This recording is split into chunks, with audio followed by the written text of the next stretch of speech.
Hello, everyone, and welcome to the official Queens United Chess podcast. I'm your host, Shibi Shrivastava, the Director of Podcasts at Queens United Chess. Today's guest is highly accomplished women's grandmaster and international master, Martha Fierro. She won the American Continental Women's Chess Championship in 2009 and won silver at the Chess Olympiad held in Armenia. She is also Vice President of FIDE for 8 years and Chairperson of the Women's FIDE Commission. So without further ado, we'd like to introduce Martha Fierro. Welcome to the podcast. Thank you so much for taking the time to join. Hi, Shivi. Very, very nice. Thank you for the invitation. I'm very, very happy to be here. I'm very happy also to see a podcast where we can talk about our experience in chess. Chess is such a wonderful world, and we need to have more girls, more women playing chess. Nowadays, our percentage is still not so high. We are not more than 20% of ladies playing chess. So I'm sure that this initiative, this podcast will motivate and that, more girls and women can play chess. Exactly. That's basically the purpose of Queens United and the podcast. So I'm really glad that you're able to join. So I do want to go back in time a little bit and get to know how it all began. So how old were you when you were first introduced to chess, and when did you start playing competitively? I started to play chess when I was around 13 years old, and my father taught me how to play. And it was something, in the family. He taught me how to move the pieces. He's not a professional chess player. He just knew that chess is amazing. So he showed me how to play. And how I became, let's say, more competitive and playing more tournaments is that in my first regional championship under 16 years old, I think it was around that age, I lost all my games. It was 9 games. I lost 9-0. And I thought, oh my God, I cannot be so bad in chess. How is it possible? But it was not that I was bad. It's just that I just started to play. So I had no experience. I had no technique, no studies. I was just starting to play. But I said, okay, next year I'm going to win this tournament. And after that day, I started to study and play tournaments every day. Every day I was studying chess. I was finishing school and then I was going to the chess club or playing tournaments like from 4 or 5 p.m. until midnight. I mean, it was every day for 1 year, every day. And before starting to be more competitive in chess, I also was a swimmer. I swam internationally also, but only until when I was 14, 15 years old. So I had in one moment to decide between chess and swimming because I didn't have time to compete in both, and I decided for chess. So that's how it happened. Thanks to the first tournament I played that I got 0 points out of 9, it kind of motivated me because I said, it's not possible. It's just that I need some training. And that was true. After training, I went to many tournaments. I went to study and play chess in New York. New York was a key city for me. I was playing a lot in Manhattan Chess Club, in Marshall Chess Club, and I improved a lot. In 1 year, I got to catch up all my opponents that I started to play when they were 4 or 5 years old. I started to play when I was 13, but I started so hard for 1 year that I got my time back. Yeah. What was your schedule like when you were training when you were training very hard to catch up? So how was your training schedule like?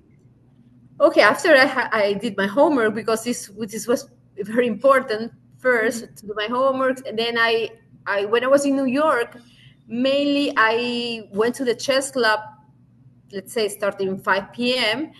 and I got some chess books in the club. I started to see games, classical games, and then play the tournaments that usually started at 7 p.m.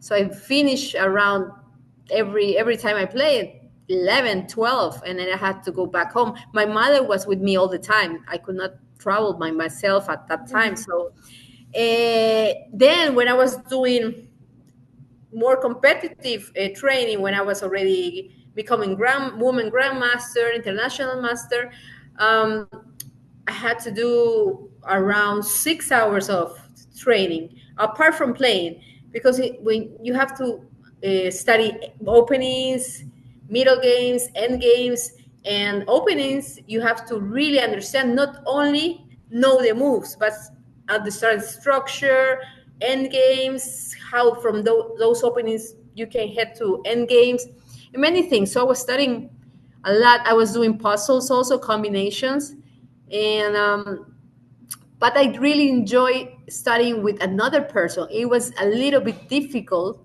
to study by myself. Mhm. It's better to study with even a friend. And I had a group of friends that we used to study together, and we got to the same level. And but it was nice when you love something. It's not a sacrifice, or it's not something you have to do. It's something you want to do. Yeah, exactly. Like, I think that getting far in chess really does take a lot of motivation and discipline, and you have to be committed to actually practicing and advancing like that. So, what were some challenges that you faced as a kid? Because your career was very successful at a young age, and how did you overcome these challenges? Many times when I was 13, 14 years old, I was the only girl in the tournament, because I Yeah. used to play a lot of open tournaments. And even in the States, I was the only one in my category, in my section. And at first, it was a little bit difficult because I felt some kind of pressure being the only one, and everybody watching the game, and everybody, you know, looking at my results, because there were not so many girls playing that moment. But in the other hand, it also gave me extra motivation, and I had support of my family, which is very important to have more, to play stronger, to be more, to have a lot of confidence, and that helped me a lot. So at first, it was a little bit difficult. Also, I come from Ecuador, even though I was born in the United States. Mhm. My parents are from Ecuador, so I was raised in Ecuador. And when I was in Ecuador, it was very hard for me to play tournaments because there were no tournaments. So I had to play, and that time there was no internet, there was no, uh, great places like now to play chess online. So and it was difficult to get books also.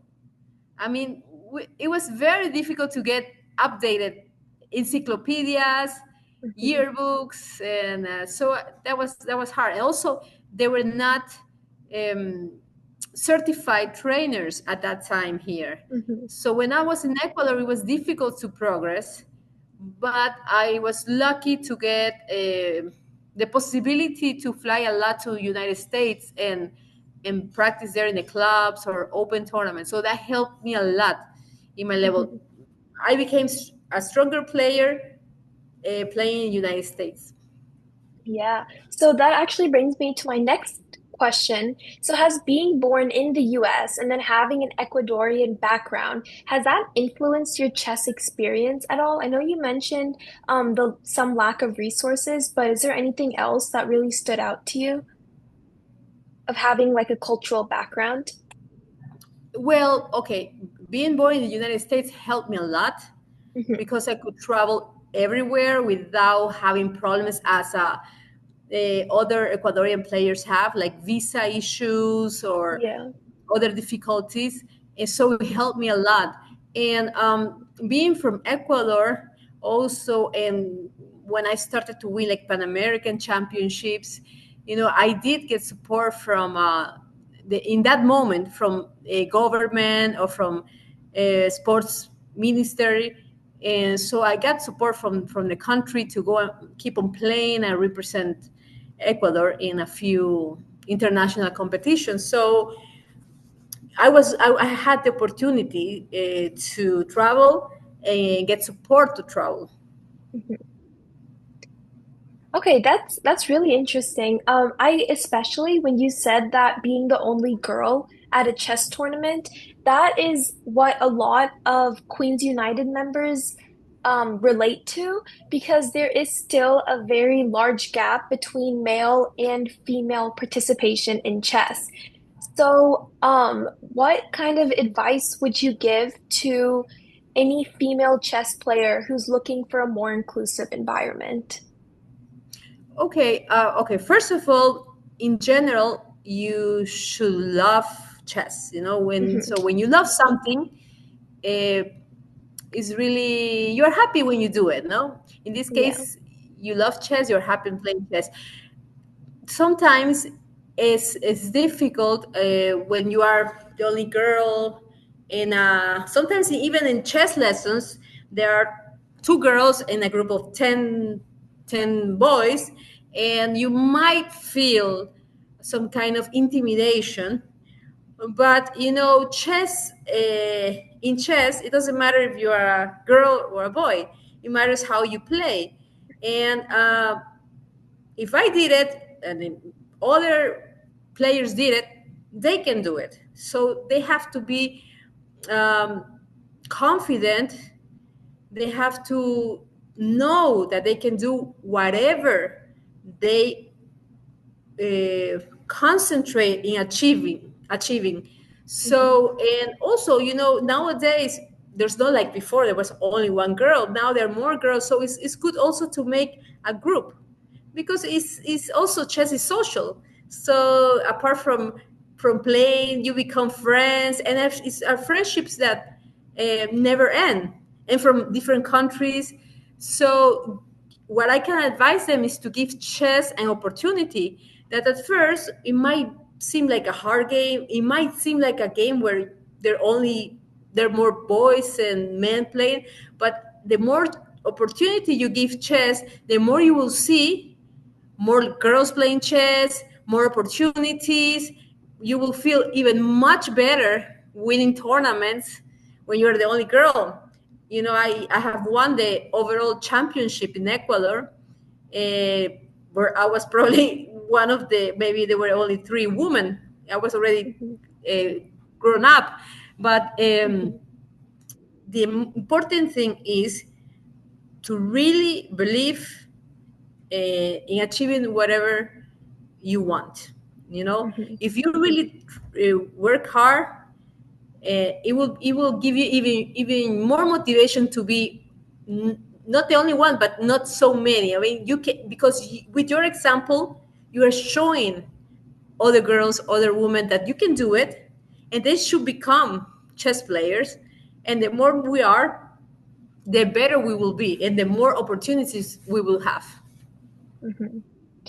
So, what was your biggest motivation and inspiration to improve in chess as you got older? Like maybe from a teenager to a young adult. What kept you going, and what kept you wanting to improve?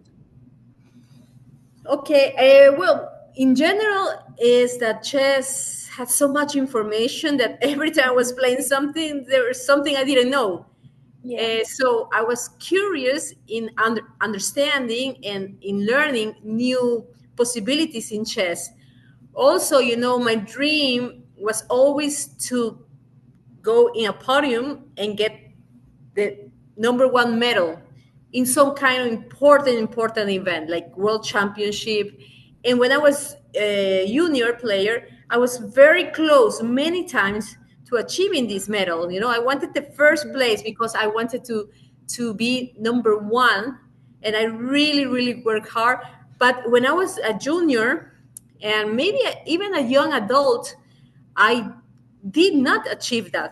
But in 2008, when I was, how old what was I? I was already 30, 31. No, yes, 31 approximately. Mhm. I won the gold medal um, in the world mind sports game in China. So Mhm. So I didn't give up. I kept on working, and it finally arrived. And when it arrived, I was like, okay, goal accomplished, you know. So my motivation was all the time trying to be better, better, uh, trying to understand more chess because I really like it, and I love to understand everything. There's a meaning for everything. So if there was something in the game, I had to understand why. Why was that correct? So this is something of my personality that I need an answer for everything or meaning. So this was a motivation. And when I was already a little bit older, when I became a mother in 2014, my motivation was my daughter, because many people think or that when you get married or when you have kids, you have to retire, or you have to stop playing, or you have to stop doing what you love because you have kids. No, okay, kids are your priority, but you can combine that, because in the moment you are successful and happy, your kids will also be like that, you know. Hmm. So she was my motivation to keep on going and doing what I love, and showing her, now she's almost 11, showing her that there's nothing that can stop you if you really want. Hmm. So you mentioned learning a lot and then just wanting to find explanations behind moves and strategies. What was the biggest, how did you learn the most? Like, what was something that you did that contributed the most for your improvement in chess? Imagine that as I was from I as I represented Ecuador and lived most of my time in Ecuador, Mhm. like I told you, I had no certified trainers, I had Yeah. no opportunities, and so this was difficult, but I managed to overcome all of this. And imagine that I did the most serious training only around 2008, when I was already a woman grandmaster. What I mean, I'm serious training means I got a grandmaster training, 8 hours with him, preparing all my own preparing and mostly correcting all my mistakes. Hmm. So in that moment is when I really, really did the training that usually a world champion does, or what the top player does. When I already was a woman grandmaster, but I was a woman grandmaster with some weaknesses, because I was more of a player that became strong by playing a lot of tournaments, not by a lot of strategy or a lot of deep knowledge. So Hmm. I was already a good player because I played so many tournaments. So in 2008, I started to train with grandmaster, and they started to cover my weaknesses. Mm, okay. So how long did you actually train for? Because you said that that was when you were doing the most intense training. So how long did that last for?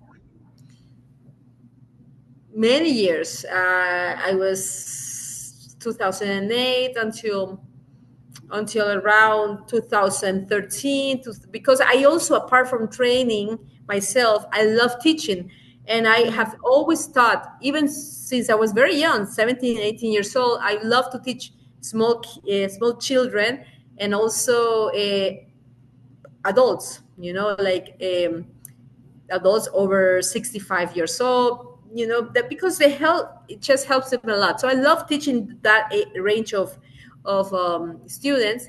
And um, and when I was already in 2013, especially those years, even though I was in my strongest level, I dedicated a lot in teaching chess and also promoting chess.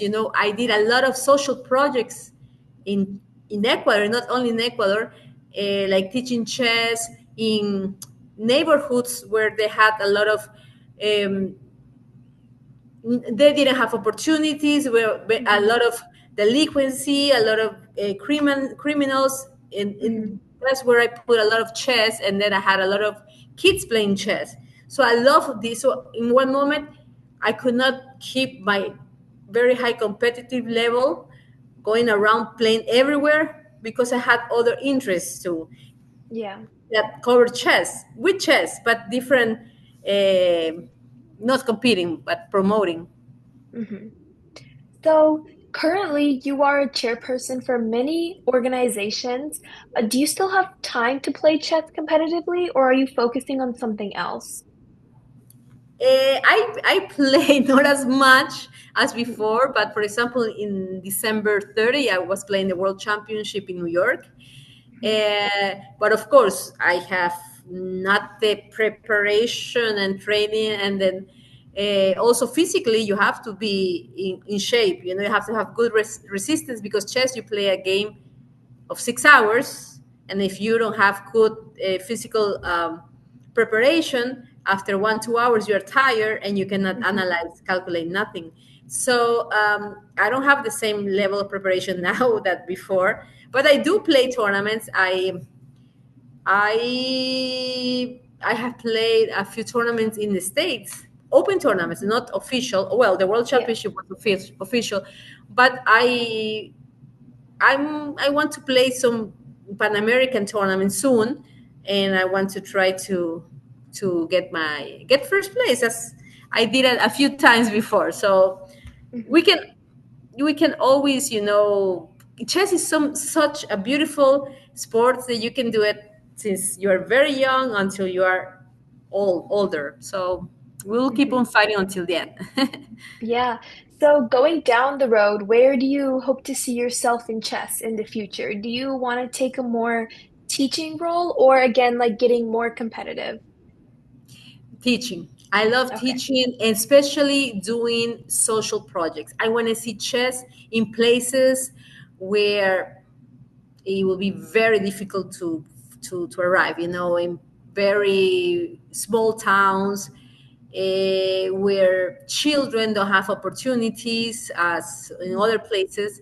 So this is because chess is not only good for the benefits of thinking and logical thinking and creativity, memory, and many other things, but chess also gives you opportunity.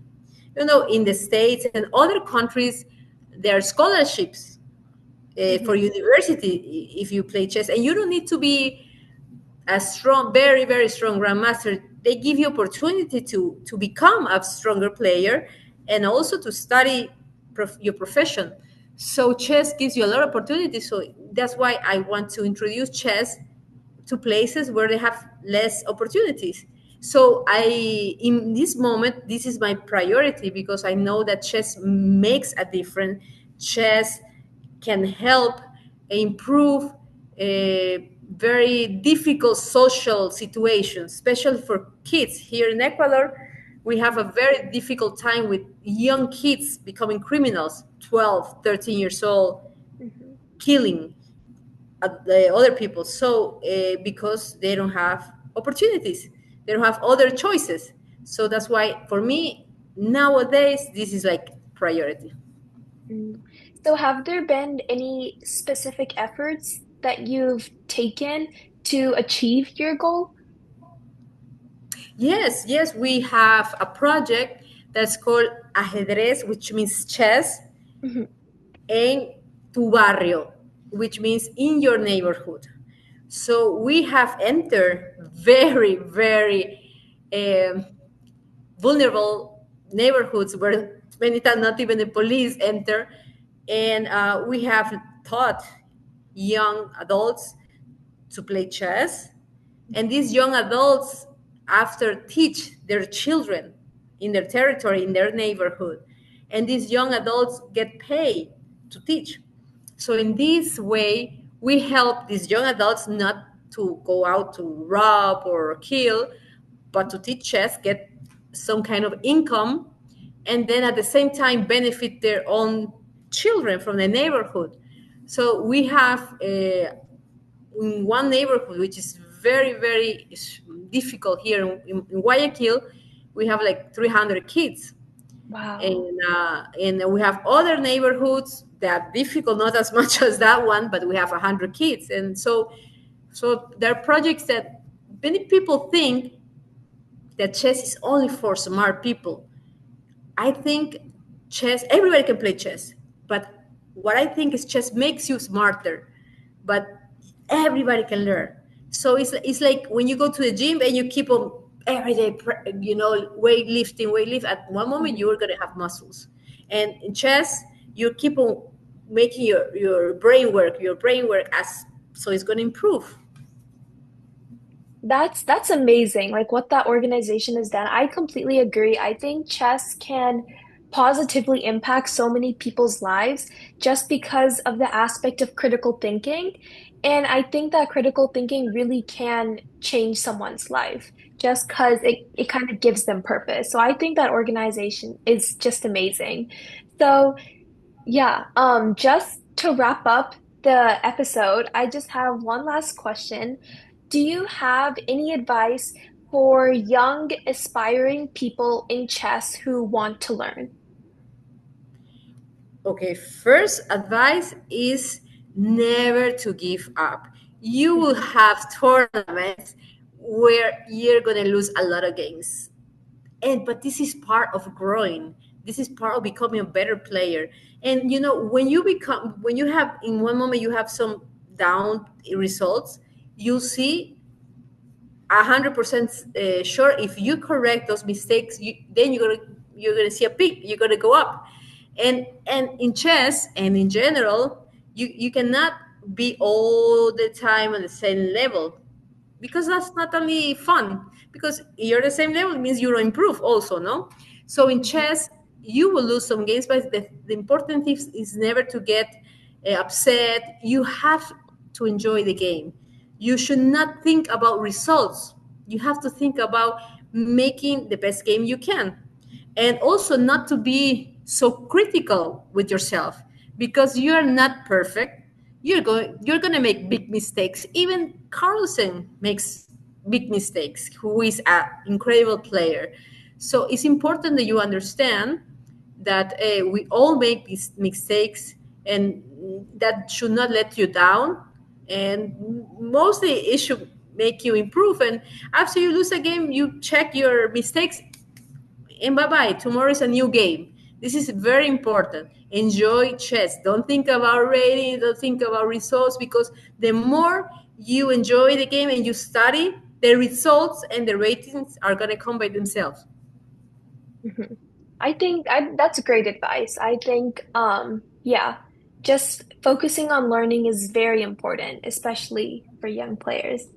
So thank you so much for taking the time to sit down and have this conversation with us. We really appreciate your time on the podcast. And this concludes our March feature. Make sure to stay tuned in for our next episode. Again, I'm your host, Shivi Srivastava. Thanks for tuning in.